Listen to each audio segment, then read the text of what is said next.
आज मी ज्याच आपल्या समोर आता बोलू इच्छित नाही, परंतु एक गोष्ट आपल्याला निश्चित सांगायची आहे की आपलं संविधान जे आहे, जे बाबासाहेब आंबेडकरांनी तयार केलं मोठ्या कष्टाने,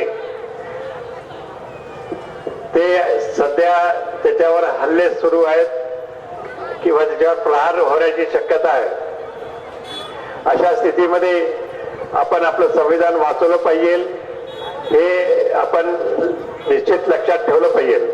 कारण या संविधानातूनच आपल्याला अनेक अधिकार मिळतात, अनेक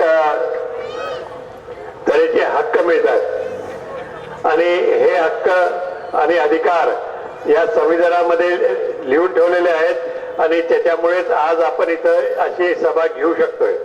कदाचित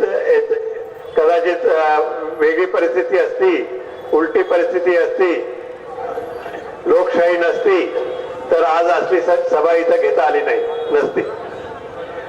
आज या सभेसाठी लोक उत्स्फूर्त आलेले आहेत आणि त्याच्यावरच आपल्याला लक्षात येतंय की आपल्याला सर्वांना लोकशाही ही पसंत आहे आणि हुकुमशाही किंवा एकाधिकारशाही आपल्याला नकोय.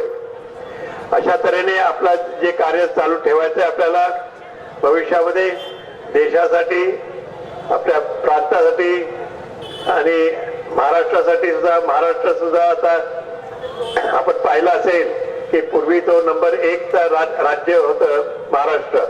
आता अनेक धंदे गुजरातमध्ये गेलेले आहेत. त्याच्यावरून लक्षात येतंय की इकडचे उद्योगधंदे मोठ्या प्रमाणाचे उद्योगधंदे हे इतर राज्यांमध्ये चाललेत. तर हे आपल्याला थांबवायचं आहे. अशा तऱ्हेने आपल्या लोकांचा विकासाकडे निश्चित सर्वांचं लक्ष राहणार.